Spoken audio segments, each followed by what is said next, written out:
Welcome to this special live presentation of the 2023 Alberta Leaders Debate. Your moderators this evening, Aaron Isfeld and Scott Roberts.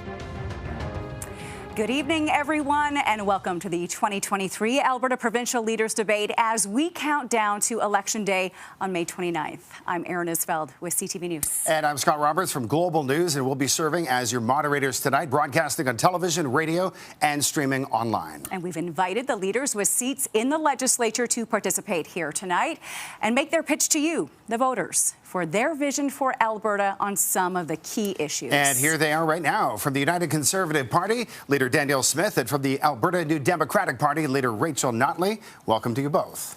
Also asking questions tonight are members of the debate consortium. Lisa Johnson from Post Media, Courtney Theriault from City News, and Judy Aldis from CBC Alberta.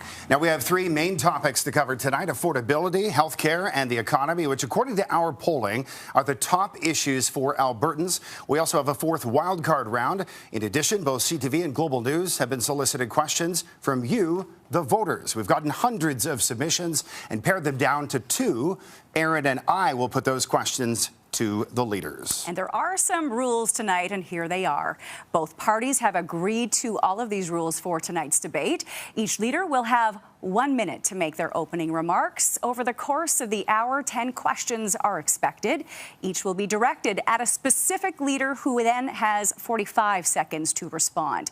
The other leader will have time for a rebuttal, followed by free debate. And there will be an all-important countdown clock that the leaders can see here in studio, with 30 seconds left in their answer, so they know when it is time to wrap up. And as we near the end of the debate, each leader will have time to make their closing remarks to Albertans.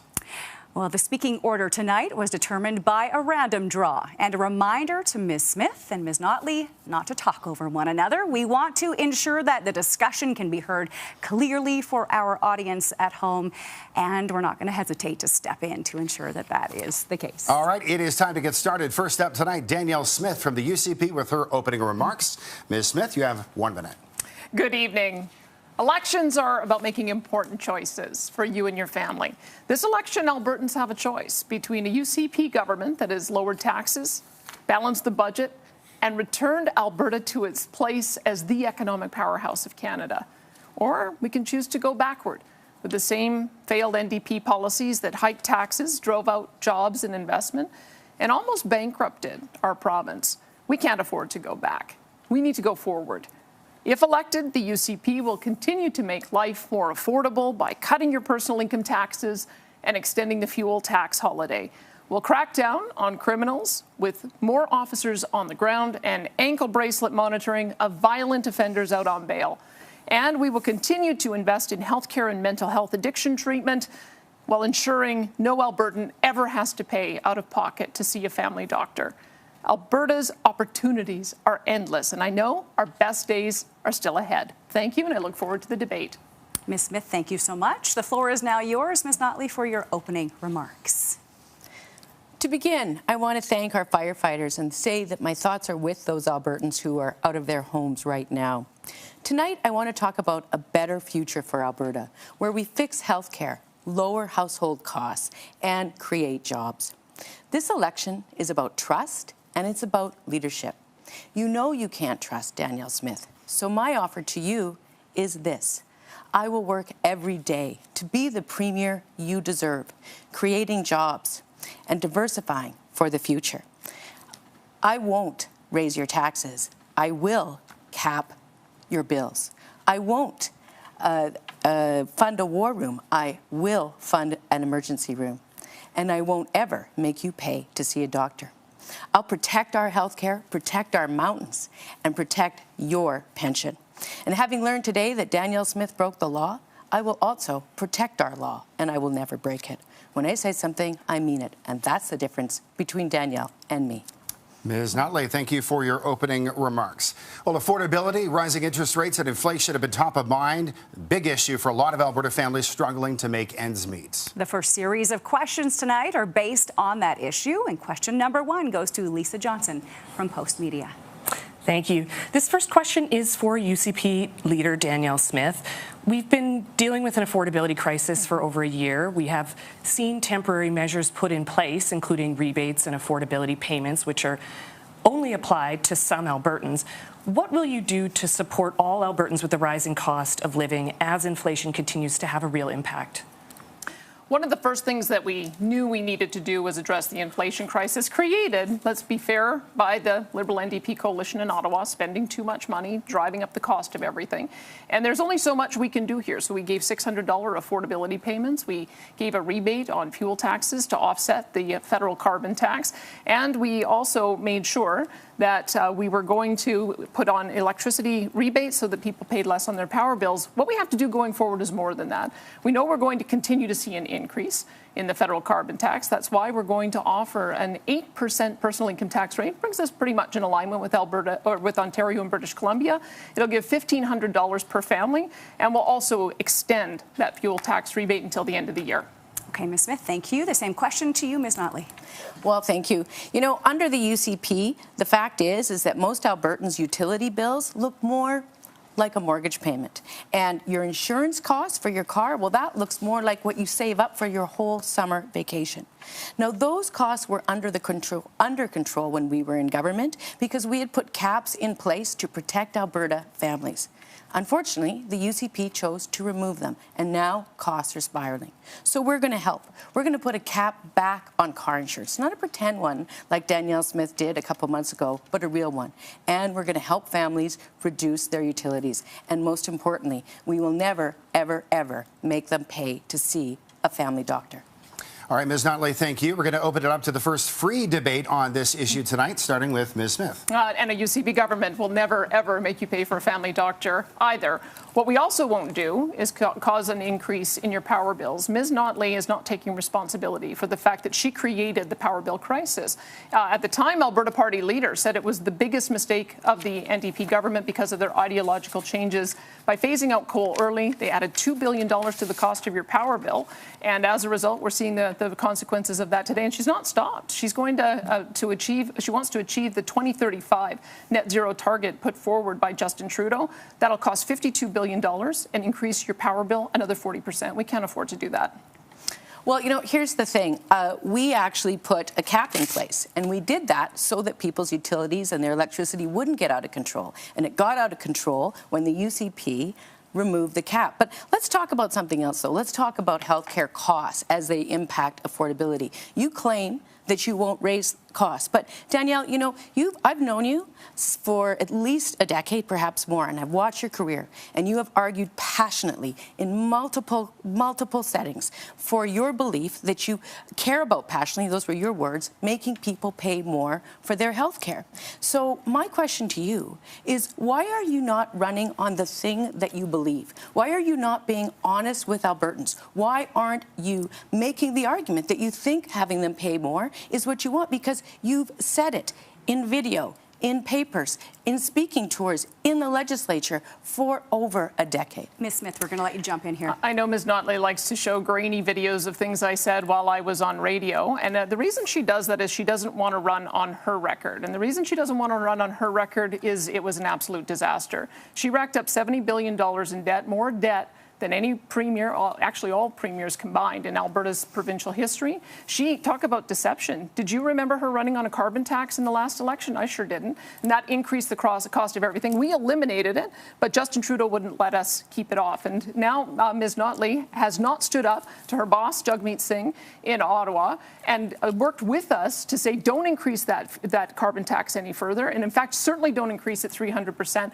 No one has any credibility talking about affordability as long as they support a carbon tax, which is going to increase the cost of everything. Ms. Smith, I'm sorry. You talk about grainy videos, but actually we had high definition 18 months ago when those videos of you arguing for people to pay for their health care came out. And you know what? We had high definition when you said you wanted to sell our hospitals across Calgary. And you know what? We had high definition a week ago when your deputy premier said that he thought people should pay to use the emergency room. We're going to have to leave this right here. We got a lot to get to tonight. We've got to move on. And our next question comes from Courtney Terrio from City News. Courtney.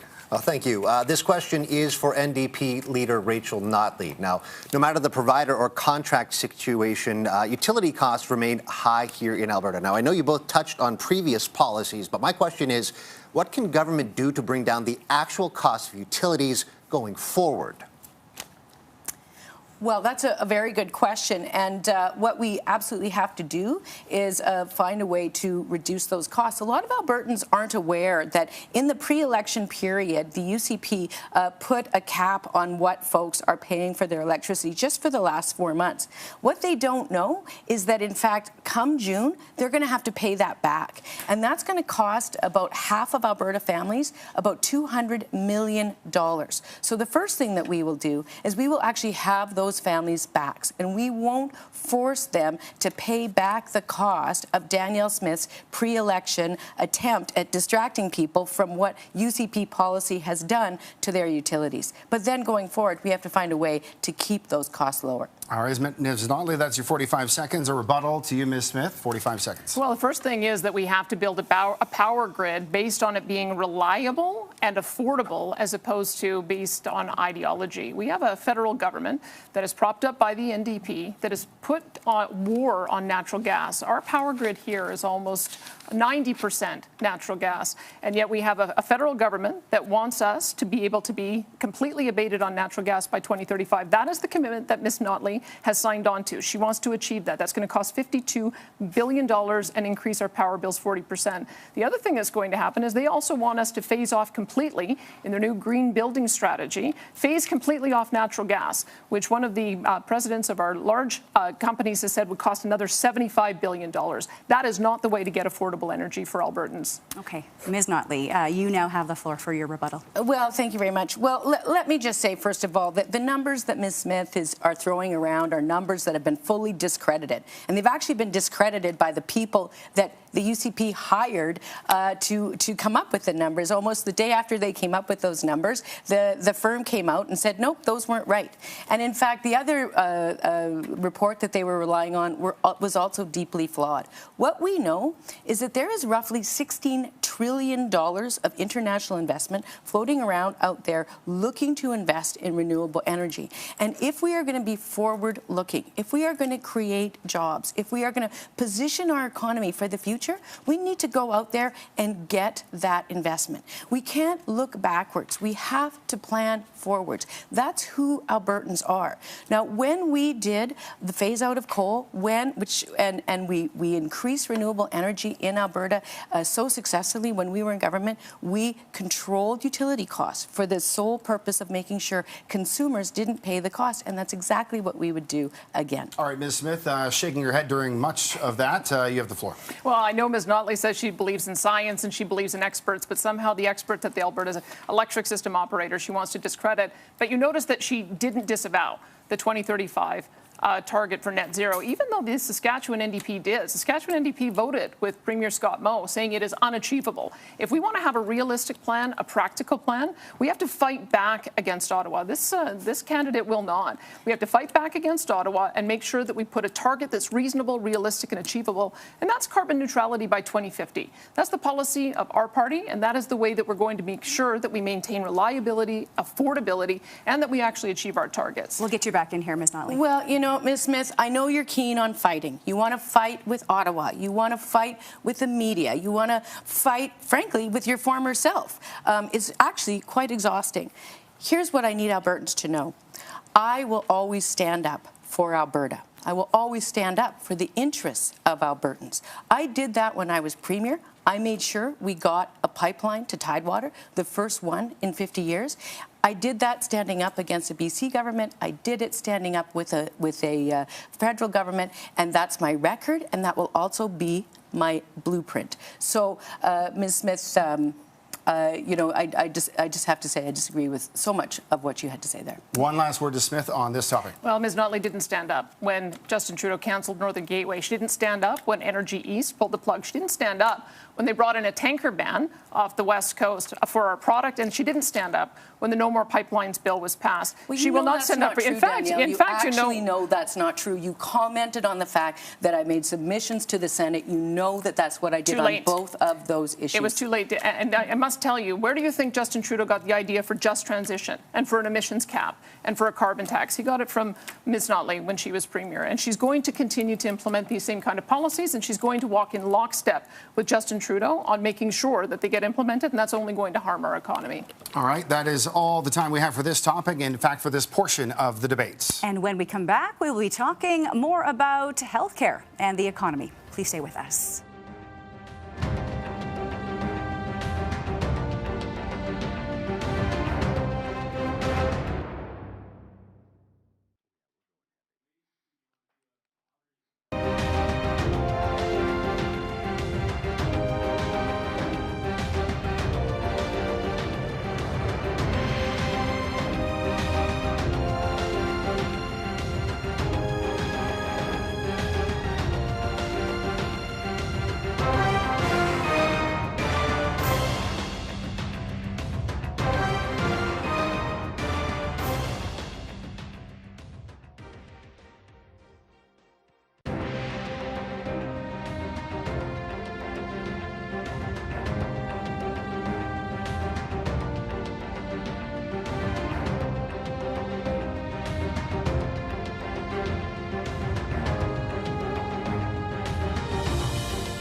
Welcome back to the Alberta Provincial Leaders Debate. UCP Leader Danielle Smith and NDP Leader Rachel Notley are here answering questions that matter to you. The state of health care is one of the most pressing issues in our province, highlighted by overrun hospitals over the winter months and the struggle for many Albertans to find a family doctor. That topic is front and center in this segment of the debate, beginning with a question from CBC's Judy Aldis.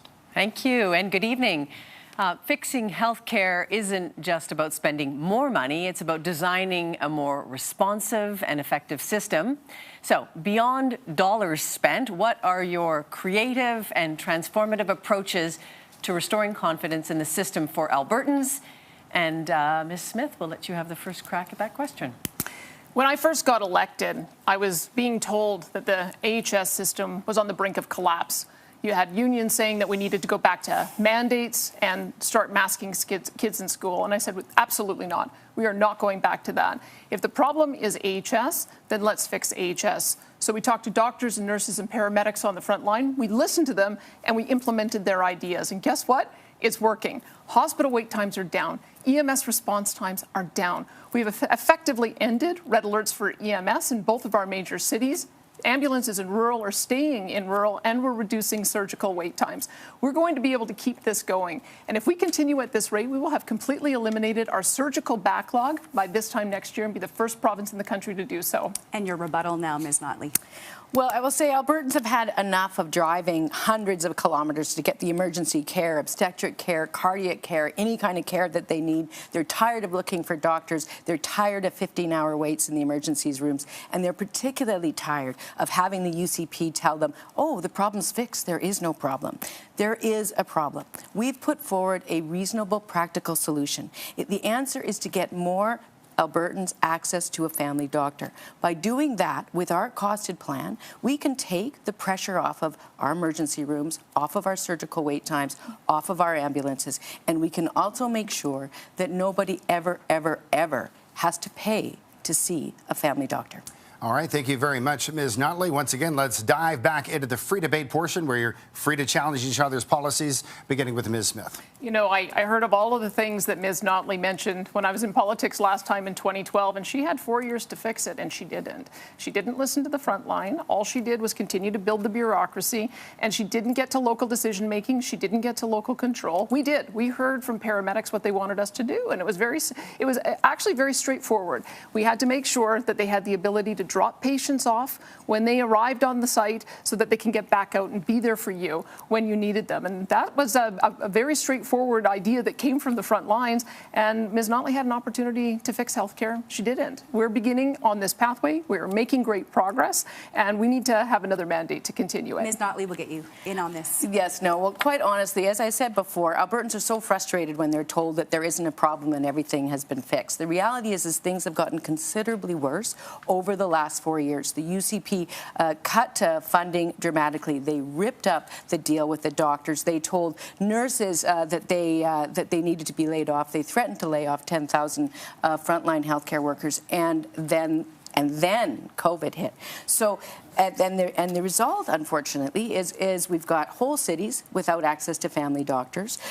We've got, just last week, we had 15-hour waits in emergency rooms all across Calgary. And we recently, just this year, half as many doctors are accepting new patients. So there is a problem. It's very real. And selling our hospitals and forcing people to pay for private care is not the solution. Ms. Smith, you want back in? Yeah, go ahead. Look, we signed a deal with the Alberta Medical Association. Our health minister negotiated that we are going to have 25% of our doctors on an alternative payment system within the next 5 years. And that allows for team practice. It allows for nurse practitioners and LPNs, psychologists and other health practitioners to work together in a team practice so that more access will be given on primary care. We put $2 billion towards this, and we're making great progress. We have more health professionals today than we did when Ms. Notley left office, 8,500 more, in fact, including 700 more doctors. And in April, our plan to recognize credentials is working. We had 1,400 nurses who are now licensed and able to practice in Alberta, more than any time in the previous 3 years. The system is working. We've got much more work to do. We know that, but we've got to continue on the work that we have, because I've got the courage. I've got the courage to talk to the front line, and I've got the courage to be able to implement some of the suggestions that they make. Ms. Notley has demonstrated. All right, we're just going to leave it at that question because we have another one on health right now. You bet. Our next question is from Lisa Johnson from Post Media. There is already a lot of private delivery in our public healthcare system, which has existed under the NDP and UCP governments. What criteria would you apply to determine when expanded private delivery is appropriate? And we'll go to Ms. Notley first, please. Well, honestly, I mean, at this point, what we would always look at is to get the best care for the greatest number of people in the most efficient and cost-effective way.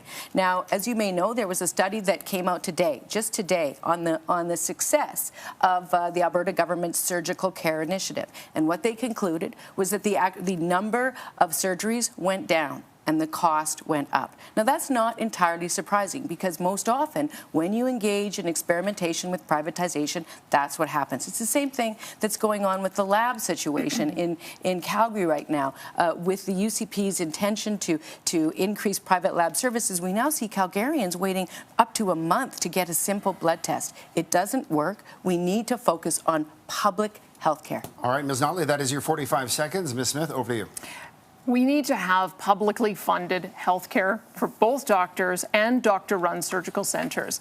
We have 300,000 surgeries being done per year. 60,000 of them are in doctor-run surgical centres that Ms. Notley apparently wants to shut down. She hasn't answered the question about how we would be able to replace those surgeries. And I can tell you what is actually happening, because a lot has changed since November when we started making these changes in healthcare. What has happened, in fact, is that we identified that there were 39,000 people waiting waiting longer than medically recommended. We've been cutting that list down by 3,000 surgeries per month. We're now down to 30,000 people waiting. And as I said, if we continue at this pace, those waits will be completely over by this time next year. And I think that's something to celebrate and continue. Okay, let's open up the floor now to some free debate. Let's start with you, Ms. Notley. Well, thank you. I mean, again, I think that we need to understand that there is a very, very serious problem, and we are not a year away from fixing all these problems. Ms. Smith, unfortunately, is playing a bit with the statistics. Last November, we had a COVID wave and a flu wave, and she's now comparing statistics to that period of time. It's a seasonal change that she's trying to convince is turning into a long-term trend, but it's not real. What is real is that this year, or this spring, BC, Saskatchewan, and Manitoba filled all of their residency spots for family doctors. Alberta, for the first time, had 45 vacancies. And then they offered them up again, and there were still vacancies. And we don't have family doctors coming to work here in Alberta. And the reason is because Ms. Smith is doing things like referring to them as tyrants and suggesting that people who follow public health orders are Nazi sympathizers. Ms. And these Smith, things undermine the ability to attract frontline healthcare professionals. They don't feel respected, and they don't feel that this government is at all focused on science and having their back. Go ahead. Yeah. Our doctors, nurses, paramedics, and other health professionals are the heroes of our healthcare system. Everybody knows that.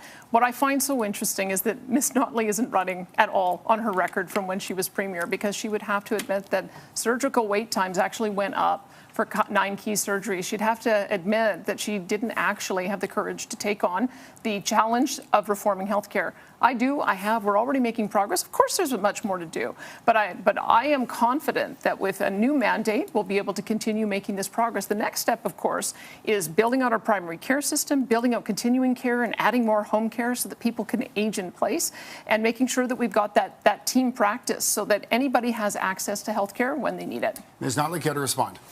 Yes, well, I mean, I think the fundamental problem here is that Albertans are deeply concerned at the notion of a Danielle Smith-led government reforming healthcare in any way, shape, or form. She claims she's guaranteed that nobody will ever pay for a doctor, but, you know, Ms. Smith, I was with you in the legislature in 2014. You stood up and you guaranteed you would never cross the floor. 3 weeks later, you crossed the floor. Your understanding of the word guarantee is very different than that of most Albertans. And most people are deeply, deeply troubled at the prospect of you reforming healthcare based on your 15-year record of advocating to make people pay out of pocket. Okay, we are there out of time for this one issue, but we're going to move on. And economy, definitely something that many Albertans are concerned about as we head forward, given the historic reliance on the oil and gas sector for jobs and government revenue, the world beginning to shift away from petroleum products. Economy and jobs are the key issue in this portion of the debate. With the first question, here is Courtney Theriault from City News. Now, both of you have made many promises in this election, committing to billions in new spending. With the price of oil sitting below budget projections at various times this year, and given that volatility, how will you pay for these commitments and stay on budget without steep cuts? That first question going to Ms. Smith. Well, I must say, I know Aaron in the intro talked about shifting away from petroleum products, and I would say that is the Notley view of the world. That is certainly not my government's view of the world. We believe that we are going to reduce emissions, not that we are going to reduce oil and natural gas. We know that with all of the exciting things that are happening with carbon capture, utilization and storage and all the green technology, we can continue to have a robust, vibrant oil and natural gas sector for years to come. What we want to do is make sure that we're finding more opportunities for our products, having bitumen be used more for asphalt so it reduces the amount of emissions, having LNG export, which creates a brand new stream of income for us. We know that as long as we keep our energy industry strong, we're going to keep Alberta's economy strong. Ms. Notley won't do that. I will. Okay, we'll leave it there. Ms. Notley, your rebuttal. Well, you know, there was actually some elements of what Ms. Smith said that I actually agree with. You know, I want to create jobs producing energy. I want to create jobs upgrading our energy, and I want to create jobs reducing emissions. And reducing emissions is absolutely the focus. It's not about reducing or production, it is about emissions. The difference is that Ms. Smith and her caucus have spent much of their career pitting emissions reduction efforts against economic growth. And when we do that, we fail on both. What we want to do is understand the economic opportunity that comes from investing in emissions reductions, attracting investment from other parts of the world, and growing jobs while ensuring greater markets for our oil and gas. All right, thank you, Ms. Notley. Let's go back to our free debate format right now on this economic question. Ms. Smith, to you.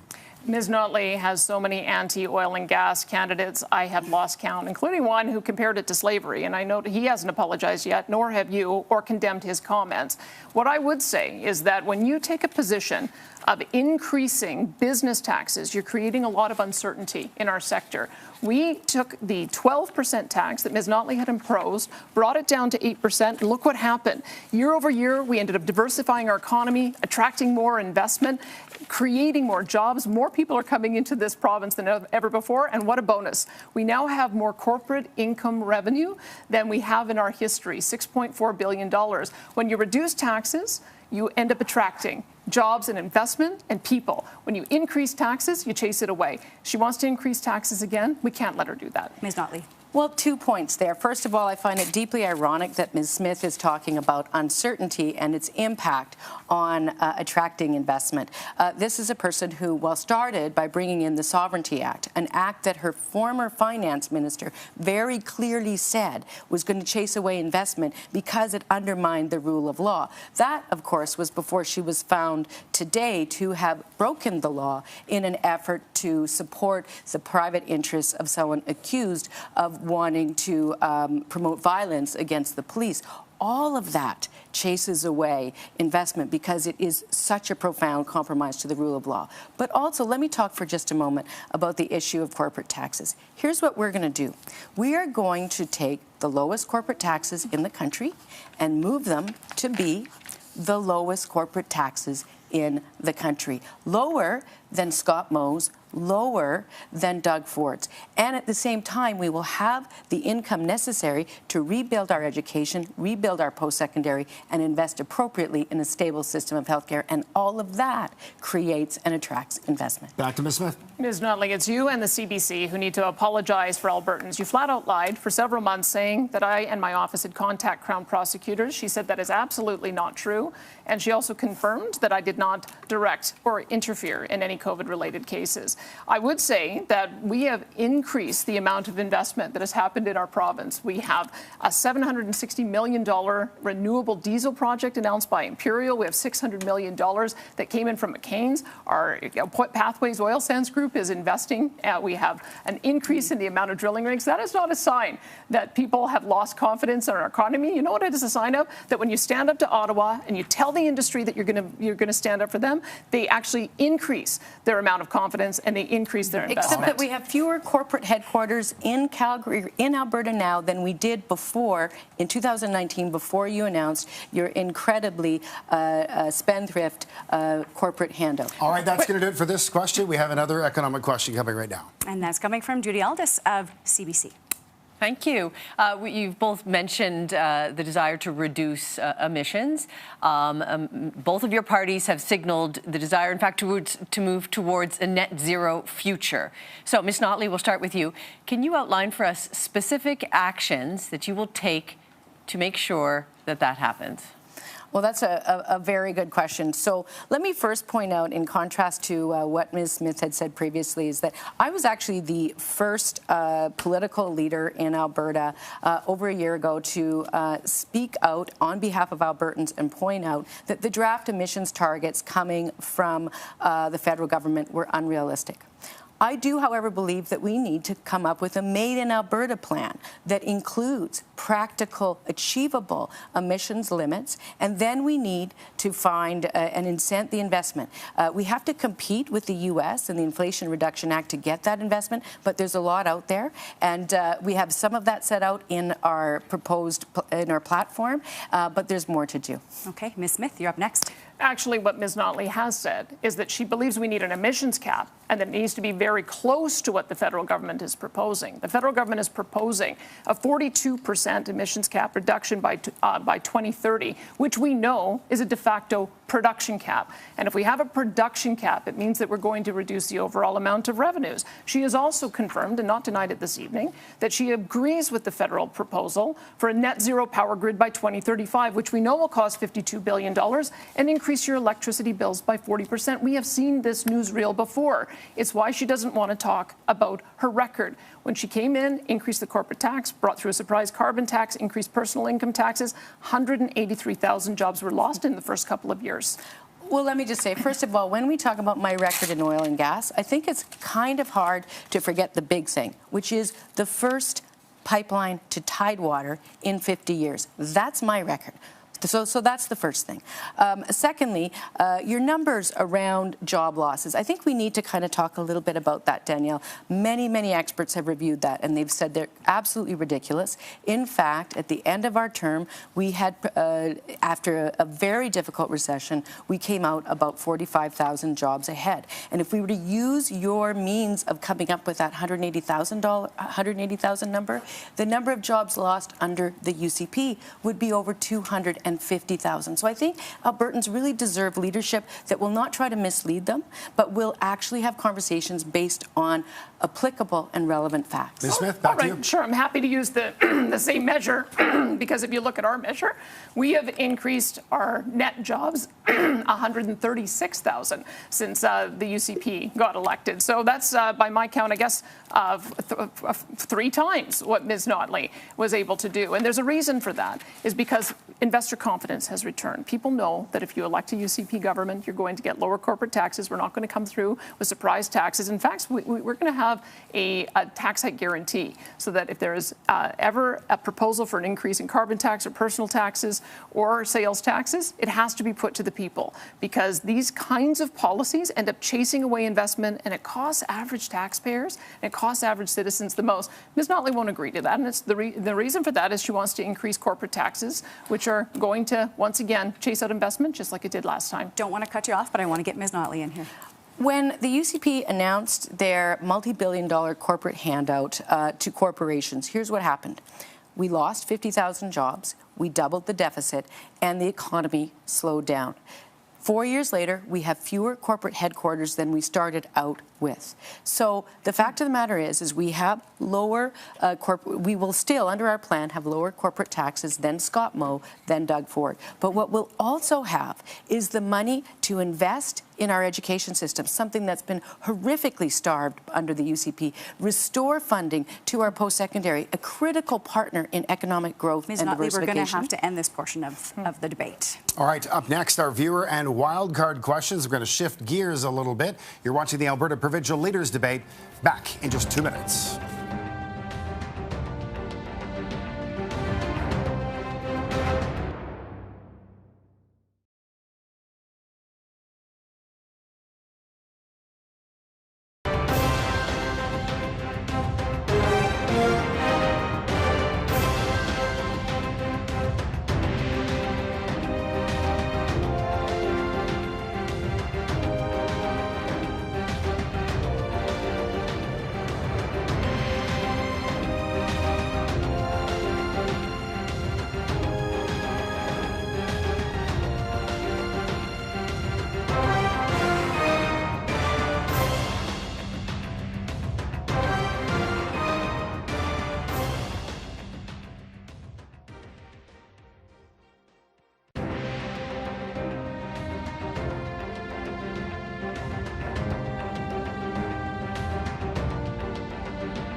Once again, welcome back to the Alberta Provincial Leaders Debate. So far, we have heard questions on affordability, healthcare, and the economy. And now it is time to tackle a pair of questions from our audience that we gathered ahead of time. This question looks at education in Alberta, and this was submitted from Ray Laser from Calgary. Ray wants to know, how specifically is your party going to address the increased enrollment, teacher burnout, increased class sizes, and complexity in Alberta school classrooms? Ms. Smith, we're going to begin with you.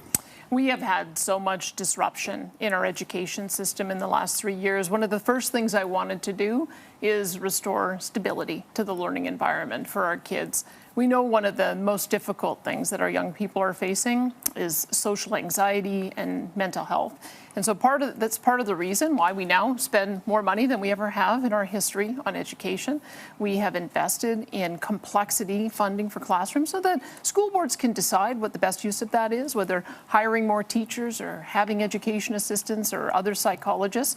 And we're going to make sure that we continue to build more schools. We've built or modernized 106 new schools, and we're going to keep on doing that. Under the Notley government, they only built 47 schools. Okay, Ms. Notley. So much of that's not true, but let me start with this. I have watched for 4 years with great alarm what the UCP has been doing to our school system. I imagine a 6-year-old child in grade 1 in a class that unfortunately has 28, 29, 31, 32 children in it, and she puts her hand up to get help, and she waits for a minute, 2 minutes, 3 minutes, and nobody comes. So she puts it down, and it happens a few more times, and she stops trying.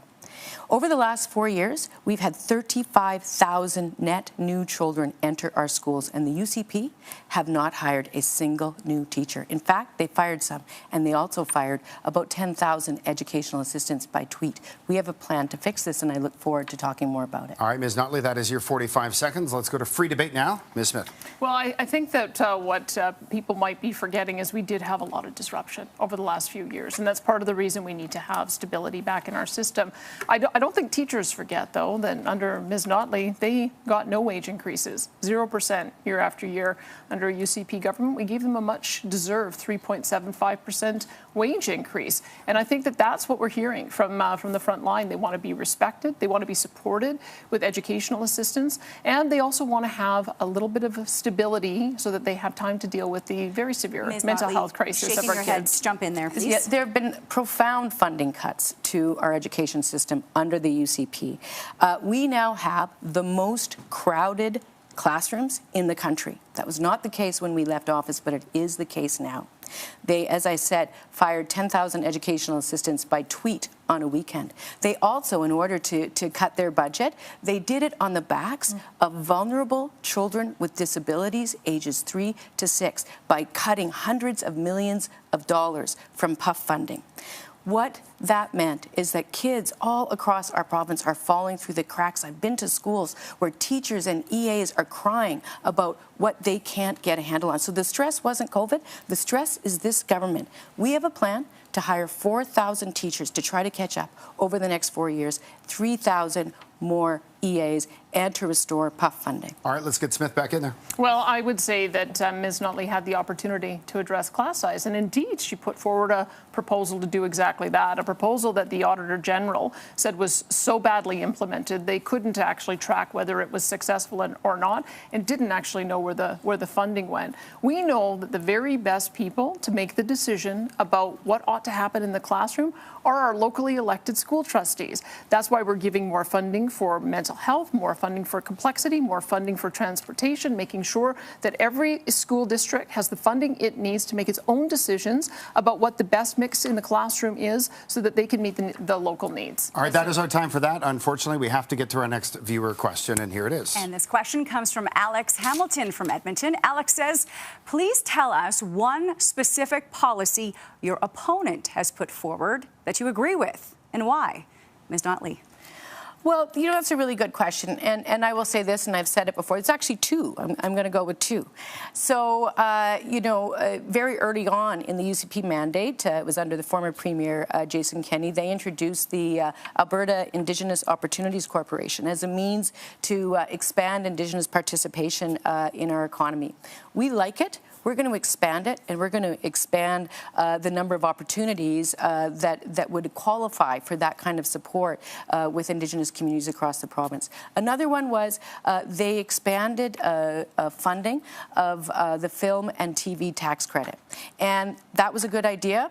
It's brought more excitement into our industry. We will absolutely maintain that, and we look forward to it. All right, thanks very much, Ms. Notley. Ms. Smith, once again, specific policies that you agree with for the NDP. I'm very proud of both of the initiatives that Ms. Notley mentioned. The Indigenous Opportunities Corporation has been so successful, I think, in addressing true economic reconciliation. And the film and TV tax credit brought The Last of Us here, which I think all of us feel pretty excited when we watch that on the big screen. What I think Ms. Notley and I would agree with is that we know that there are a number of doctors who are now wanting to specialize, and I completely understand. A lot of time goes into becoming a doctor, and so we're seeing fewer doctors go into family medicine.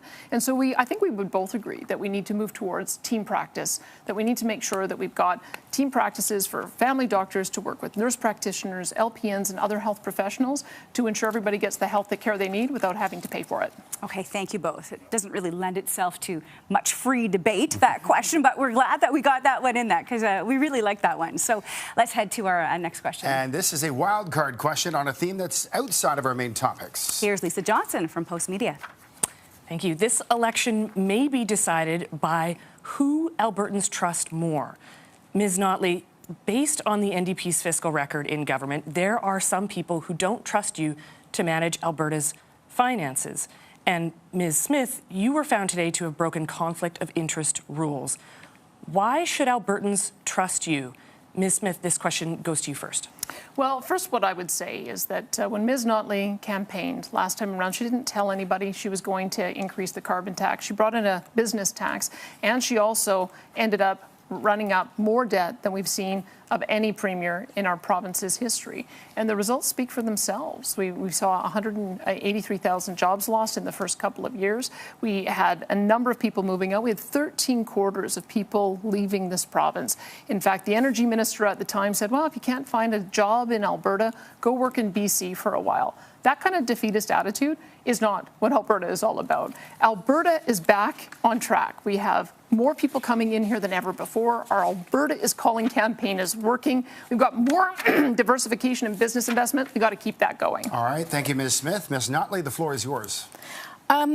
First of all, let me say, I guess there's two things. First of all, I was very pleased to roll out a pretty well thought out costing document for our platform. And that document ensures that over 3 years, we would maintain a cumulative surplus of $3.6 billion.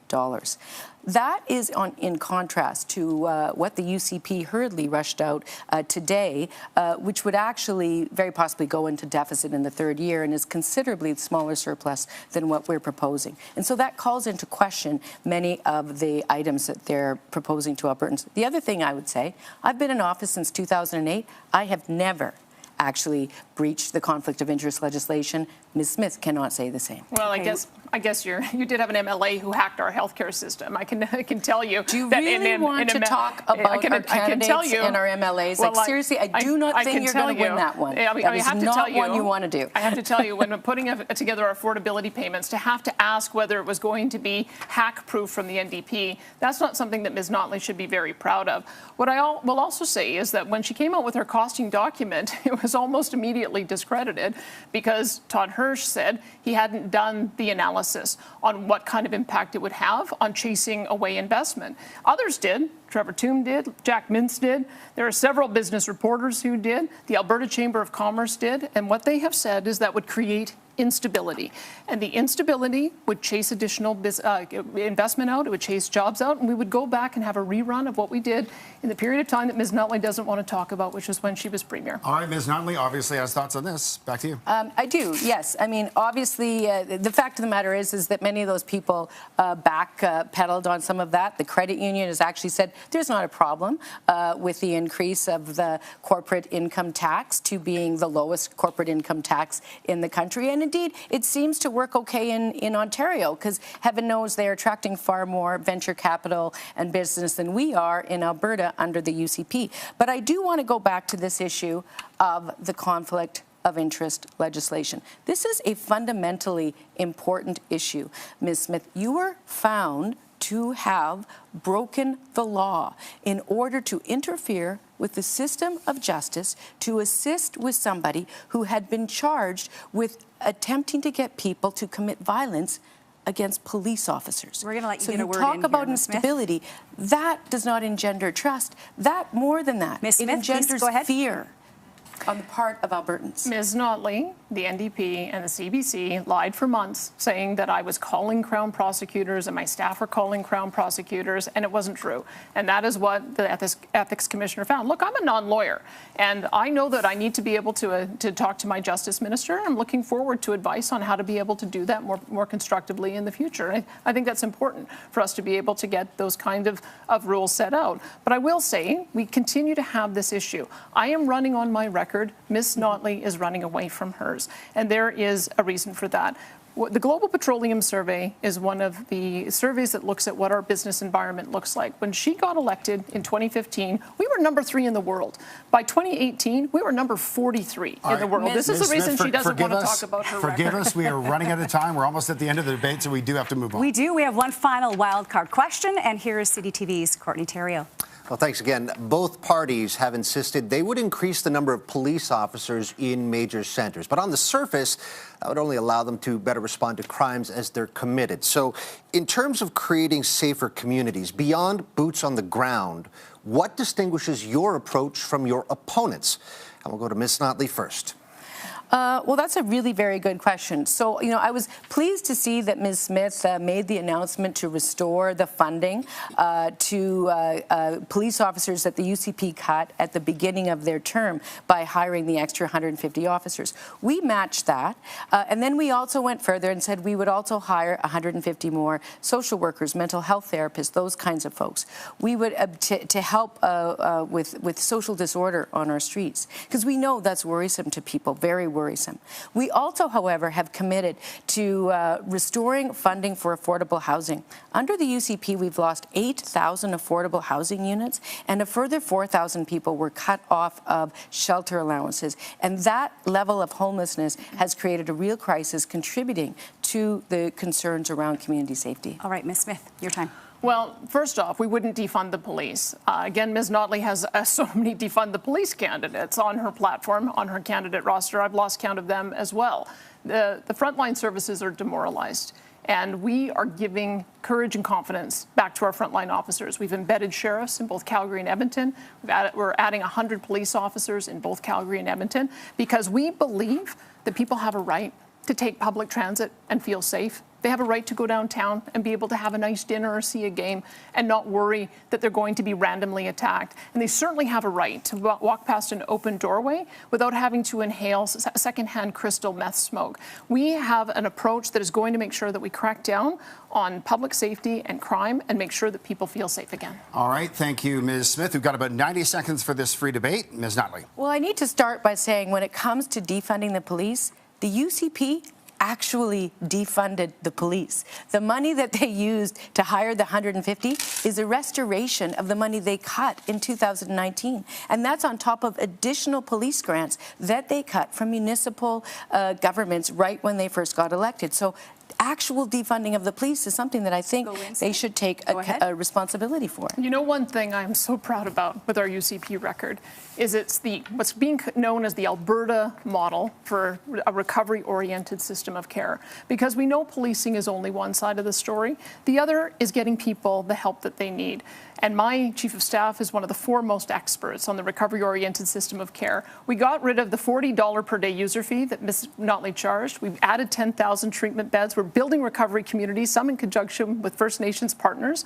And we are going to make sure that every single person who wants addiction treatment has access to a treatment bed. Those two things have to go together. Quickly, Ms. Notley, you've got 20 seconds to rebut. Well, listen, I think more recovery beds is a great thing.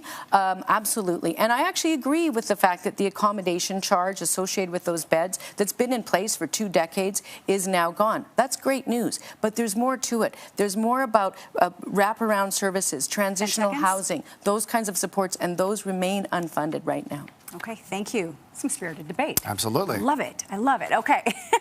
We are now going to head to our closing remarks. Each leader will have 90 seconds. And this is one final chance for those leaders to make their pitch to Albertans. We start with Danielle Smith. I first want to say how much of an honor it's been to be your premier for these last 7 months. I've been overwhelmed by the generosity and kindness of Albertans that I meet every single day. These last 3 years have been difficult for all of us. And now the wildfires are testing our resolve as a people once more. But I know that together we will overcome every challenge we face, whether it's a pandemic, a flood, fire, or economic headwinds.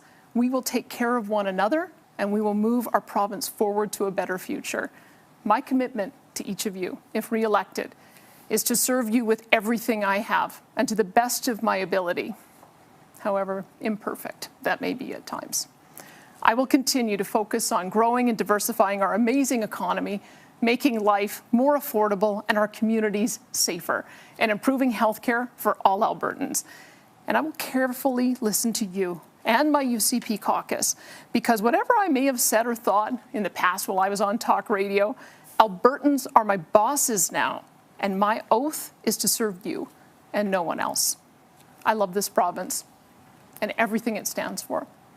We are a land of entrepreneurs and innovators, of pioneers and farmers, of families and communities, a place where the best and brightest come from every corner of the world to join us in building one of the greatest places on earth to live and work and raise a family. From the bottom of my heart, thank you and good night. Okay, 90 seconds over to you, Ms. Notley. Well, thank you so much. Tonight, ask yourself, who do you trust to build a better future? Who will focus on the things that actually matter to you? Now, Ms. Smith has spent her entire career campaigning for Albertans to pay out of pocket for basic health care. She's also campaigned to pull Alberta out of the Canada Pension Plan, something that would create huge instability in your retirement. Today, she was found to have broken the law by interfering with our justice system. This is just not how our province should be run. Every day is a new drama. You just don't need to put up with this. Enough is enough. So my offer to you is stable, predictable, thoughtful leadership that you can count on.